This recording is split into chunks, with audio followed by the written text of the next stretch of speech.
Clean ಮಾಡ್ತಿದ್ದೀರಾ? ಹಾ, ಅಲ್ಲೇ ಮಾಡಿ. ಹಾ, ಅಲ್ಲಿ ನೋಡಿ ಎಷ್ಟೊಂದು ಕಸ ಇದೆ. ಹಾ, ಅಲ್ಲಿ ಅಲ್ಲಿ ಅಲ್ಲಿ. ಅಯ್ಯೋ, ಇಲ್ಲಿ ಇಷ್ಟೊಂದು ಕಸ ಇದೆ, ಗುಡ್ಸ್ಕೊಳ್ಳಿ ನೀಟಾಗಿ. ಮಾಡೋ ಕೆಲಸನ ನೀಟಾಗಿ ಮಾಡಬೇಕು. ನಿಮ್ಮನ್ನು ನೋಡಿದ್ರೆ ಈ ಮಠಗಳಲ್ಲಿ, ದೇವಸ್ಥಾನಗಳಲ್ಲಿ ಈ ಕಸ ಗೀಸ ಎತ್ಕೊಂಡು ಮುಸ್ರೆ ಗೀಸ ಬಾಚ್ಕೊಂಡಿರ್ತಾರಲ್ಲ,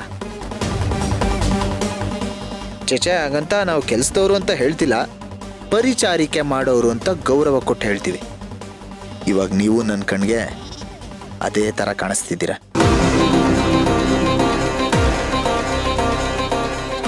ಈ ಮನೇಲಿ ಸರಿಯಾಗಿರೋ ಸ್ಥಾನಮಾನ ಸಿಗ್ದೇನೆ ಒಳ್ಳೆ ಕೆಲಸದವ್ರ ಥರ ಆಗಿದ್ದೀರಾ. ಅಂಥದ್ರಲ್ಲಿ ಈ ಬೂಟಾಟಿಕೆ ವೇಷ ಬೇರೆ. ಮೌನ ವ್ರತ ಏನು, ಮಡಿ ಮೈಲ್ಗೆ ಅಂತ ಓಡಾಡಿದ್ದೇನು ಕೇಳಿದ್ರೆ ಅಬ್ಬಬ್ಬಬ್ಬಬ್ಬಬ್ಬಾ. ಅಶ್ವಿನ್ ಪೂಜಾಗೋಸ್ಕರ, ಅವ್ರ ವಂಶ ಉದ್ಧಾರ ಆಗೋಕ್ಕೋಸ್ಕರ ಅಂತ ಪುಂಕ್ತಿರಲ್ಲ. ಯಾಕೆ ತಿರ್ಗಾ ಮಗು ಹುಟ್ಟೋಕ್ಕಿಂತ ಮುಂಚೆನೇ ಚಿಟ್ಬಿಡ್ಬೇಕು ಅಂತನಾ? ಅದಕ್ಕೆ ನಾನು ಅವಕಾಶ ಮಾಡ್ಕೊಡ್ತೀನಿ ಅಂತ ನೀವು ಅನ್ಕೊಂಡಿದ್ದೀರಾ?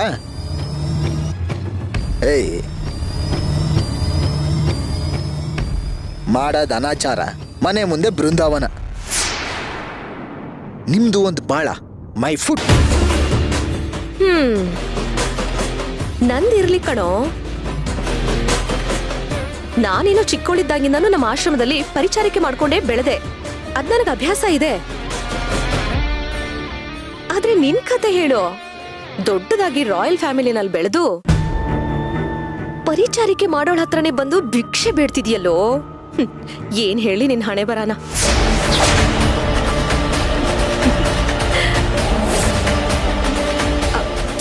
ಅಶ್ವಿನ್, ಇಂಥ ದುರ್ಗತಿ ನಿನಗ್ ಬರ್ಬಾರ್ದಾಗಿತ್ತು ನೋಡು. ಏಯ್, ನಾನು ಈ ಮನೆ ಮಗ, ಅಲ್ಲಿ ಬಿಗಿಡಿದ್ ಮಾತಾಡೋ. ಏಯ್, ನಾನೀ ಮನೆ ಮೊಮ್ಮಗಳು. ನೀನು ನಿನ್ ಲಿಮಿಟ್ನ ತಿಳ್ಕೊಂಡು ಮಾತಾಡೋದು ನಿನಗೆ ಒಳ್ಳೇದು. ಈ ಮನೆ ಮಕ್ಕಳಿಗೆ ಕೈ ಎತ್ತಿ ಬೇರೆಯವ್ರಿಗೆ ಕೊಡೋದ್ ಗೊತ್ತೇ ಹೊರತು ಬೇರೆಯವ್ರ ಹತ್ರ ಕೈ ಚಾಚಿ ಭಿಕ್ಷೆ ಬೇಡೋದ್ ಗೊತ್ತಿಲ್ಲ. ಇನ್ನೊಬ್ಬರ ತಲೆ ಒಡೆಯೋ ಬುದ್ಧಿ ಅಂತೂ ಮೊದ್ಲೇ ಗೊತ್ತಿಲ್ಲ.